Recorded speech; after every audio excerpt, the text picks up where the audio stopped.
Hello everyone, कैसे हैं आप सब लोग। आई होप आप लोग अपने घरों पे सेफ होंगे। तो जैसे कि बहुत सारे बच्चे कल एग्जाम के बाद से कुछ परेशान चल रहे थे, कुछ बच्चे जो बहुत एक्स्ट्रा ऑर्डिनरी परफॉर्म कर रहे थे वो भी परेशान चल रहे थे कि सर पेपर में क्या हुआ। तो देखो, मैं यहाँ पे आराम से आप लोगों से बात करूंगा। जो लोग इस चैनल पे नए हैं, अभी चैनल को सब्सक्राइब कर लीजिए। पहला पॉइंट तो आपको बता दूं, जेकेपी कांस्टेबल का पहला पेपर हुआ है। दूसरा पेपर आप लोगों का है 8 तारीख को। तो उसके लिए अब आपकी ये 3 टेस्ट जो है, हम लोगों को बच्चों ने बहुत रिक्वेस्ट करी तो हम लोगों ने अरेंज करवा दिए हैं। जो लोग टेलीकम्युनिकेशन के कोर्स में थे उन लोगों के लिए वहीं पे हम लोग ऐड कर देंगे। अलग से जिनको करने हैं आप लोग ये कर सकते हैं।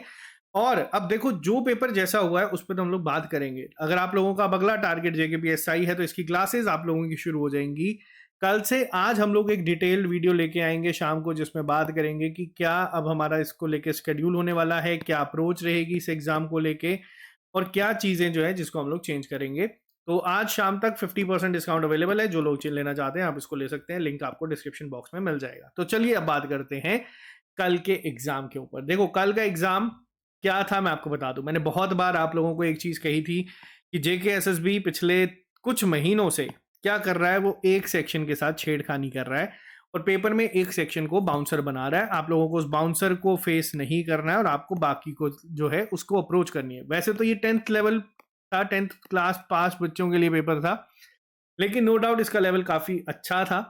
पेपर में मैथ रीजनिंग की बात करूं तो आपको अच्छे लेवल की देखने को मिली, जिसको पहला बाउंसर यहाँ पे बचा बच्चों को, क्योंकि कैलकुलेटिव थी। कुछ बच्चों ने वही गलती करी जो मैं बार बार रिपीट करता था कि जो सेक्शन आती है ज़रूरी नहीं है कि हमें उसी से शुरुआत करनी है।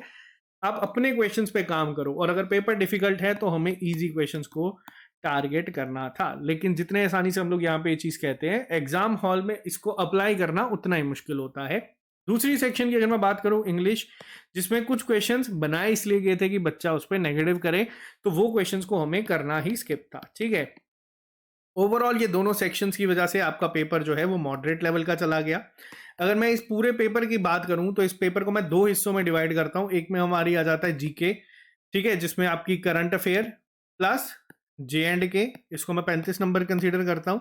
और दूसरा आपका आ जाता है करंट कंप्यूटर, जिसको हम लोग 15 नंबर यानी कि 50 नंबर का पेपर जो था वो आपका किसी हद तक इजी टू मॉडरेट। अब इजी टू मॉडरेट क्यों था? क्योंकि इस पेपर में भी अब जैसे कि जो हमारी करंट अफेयर सेक्शन के कुछ क्वेश्चंस थे उनको भी डिफिकल्ट बनाया गया था। डिफिकल्ट क्या, वो भी क्वेश्चंस ऐसे थे जिसको में नेगेटिव नहीं करना था। जैसे आपको कुछ स्कीम्स पूछ ली गई थी तो कुछ क्वेश्चंस वहां पे थे। जे एंड के में भी एक दो क्वेश्चंस ऐसे थे जिसमें बच्चा गलती कर सकता था। थोड़े से ट्रिक क्वेश्चंस बनाए थे, ऐसा नहीं था कि बिल्कुल बेसिक सिंपल चले गए थे। क्वेश्चंस अच्छे लेवल के बनाने की कोशिश करी गई थी, जिसमें ट्रिक में बच्चों को फंसाने की कोशिश करी गई। और वहां पे जैसे आप लोगों की, अगर हम वर्ल्ड क्राफ्ट सिटीज की बात करें, वो क्वेश्चन देखने में कल फ्लो में हमने भी जल्दी में बोल दिया दो, बट ऑप्शन में उन्होंने हैदराबाद लिख दिया था मैसूर की जगह। तो वहां पे वो ट्रिक जो है इनकी काम आ गई कहीं ना कहीं। तो सेक्शन हम ये नहीं कहेंगे कि बहुत ही ईजी थी, हाँ मेजोरिटी पार्ट इजी था। कंप्यूटर जो बच्चे पढ़ के गए थे उन सबका फीडबैक बहुत अच्छा गया। वो सब बच्चे मैक्सिमम 12-13 प्लस स्कोर यहाँ पे मेरे से जो पढ़ के गए थे वो कह रहे हैं कि हम लोग स्कोर करके आए हैं। और जीके में भी हम लोग मान के चलते हैं कि आपका, अगर अगर हम इसको सेफर साइड पे करें तो 23-24 आप लोग यहाँ पे स्कोर कर सकते थे। तो अगर अच्छा सेफ अटेम्प्ट की बात करूं पहले इन्हीं दो सेक्शन के ऊपर, तो अगर हम बात करें यहाँ पे 22, अगर मैं यहाँ पे हमारा कंसीडर करूं ऑन एवरेज जीके में से, और अगर मैं यहाँ पे याना भी कंसीडर करता हूं, तो मान लीजिए 50 में से 33 नंबर आप लोग यहाँ पे लेके आ सकते थे। बहुत सारे एक्सपर्ट्स यहाँ पे कह रहे हैं कि कट ऑफ जो है ना वो 70 प्लस चले जाएगा, 75 प्लस चले जाएगा। तो मैं पहली चीज आपको बता दूं, ये चीज पॉसिबल नहीं है।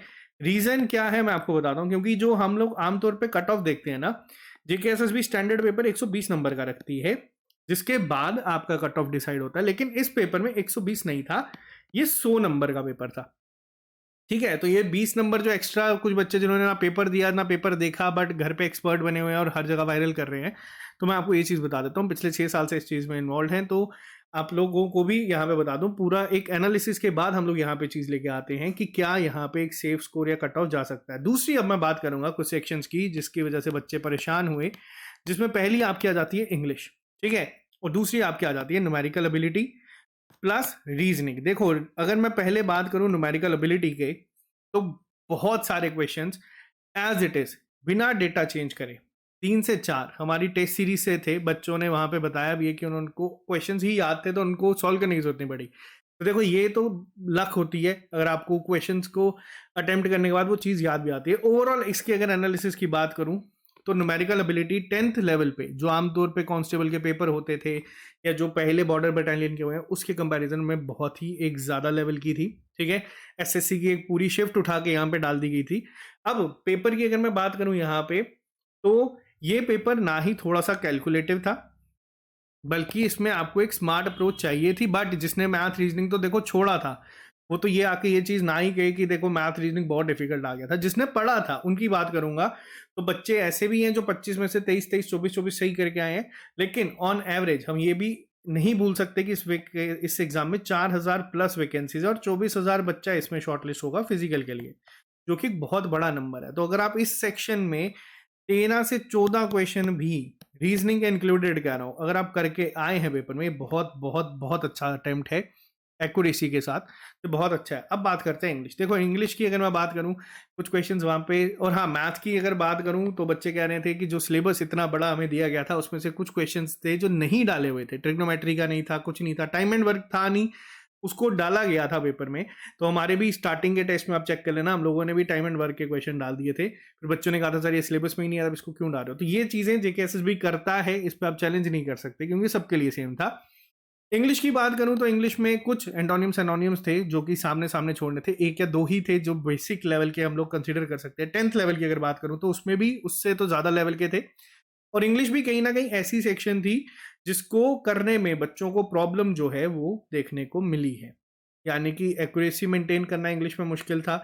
जो इंग्लिश में फ्री के मार्क्स होते हैं ना, जैसे हमारे एक्टिव पैसिव हो गए, नरेशन हो गया, इस पेपर में ऐसी कोई भी चीज नहीं थी जो आपको सीधा सीधा मार्क्स दिलवा देती और आपको यहाँ पे बच्चों को प्रॉब्लम हुई है। यहाँ तक कि मैं आपको बता दूं जो बच्चे बहुत अच्छी इंग्लिश होल्ड करते हैं, जो मेरे नोन में कुछ बच्चे जो एसएससी की ही सिर्फ तैयारी करते हैं, उनको भी इंग्लिश में प्रॉब्लम हुई है।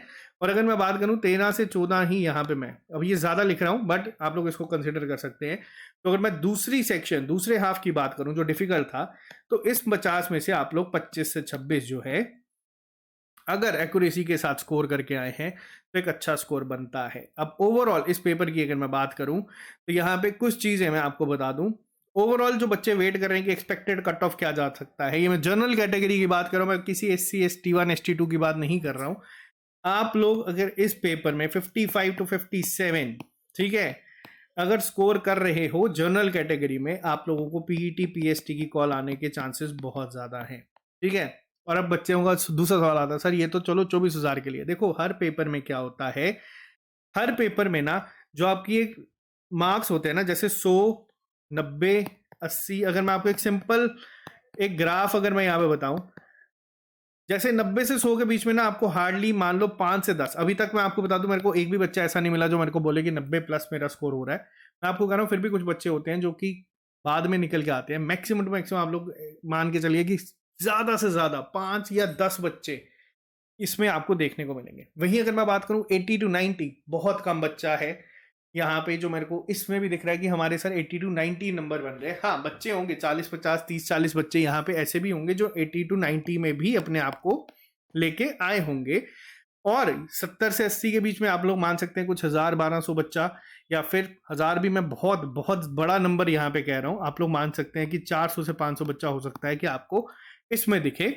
60 to 70 की रेंज में आप लोग मान सकते हैं कि आपको वापस से 1000 2000 के करीब करीब बच्चे यहाँ पे भी देखने को मिल सकते हैं। तो जो मेजर एक बल्क में बच्चा होता है ना, जिसमें आपके 0.25 या 0.5 या एक नंबर पे हजारों बच्चे होते हैं, वो कहीं ना कहीं आपको इस रेंज में देखने को मिलेंगे।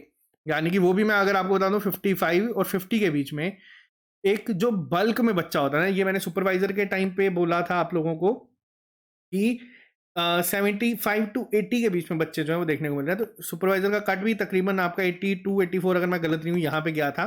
पटवारी के टाइम पे आपको बता दूं जो मेजर बल्क में बच्चे थे वो 75 to 80 की रेंज में थे और कट उसका शायद से 81 82 गया था। तो ये मैं आपको बता दूं यहाँ पे इस ब्रैकेट में बहुत बच्चे जो हैं वो हैं। और अगर आप लोगों के ये मार्क्स इससे ऊपर गए हैं तो आप लोग पीईटी पीएचडी की तैयारी बिना टाइम वेस्ट करे शुरू कर दीजिए, क्योंकि पेपर डिफिकल्ट की वजह से हम लोग ये नहीं भूल सकते कि इसमें वैकेंसीज 4000 प्लस हैं।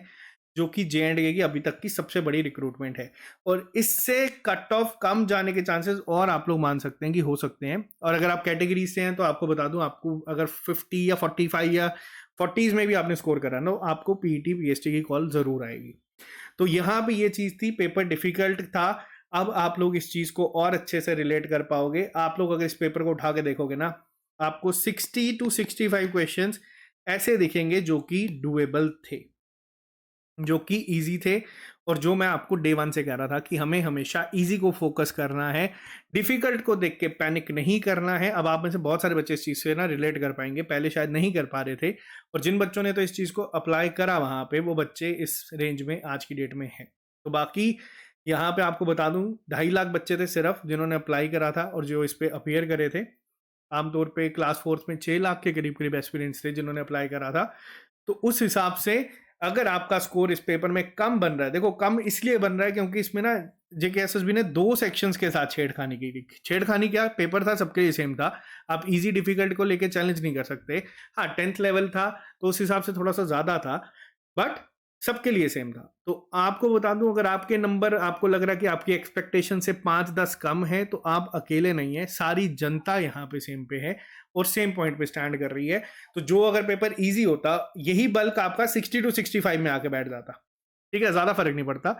यहाँ पे ये बल्क आज की डेट में जो मेजोरिटी बच्चे हैं वो इस रेंज में आपको देखने को मिलेंगे, 50 to 55 में। जिस दिन रिजल्ट आएगा उस दिन भी आप लोग इसको चेक कर सकते हैं।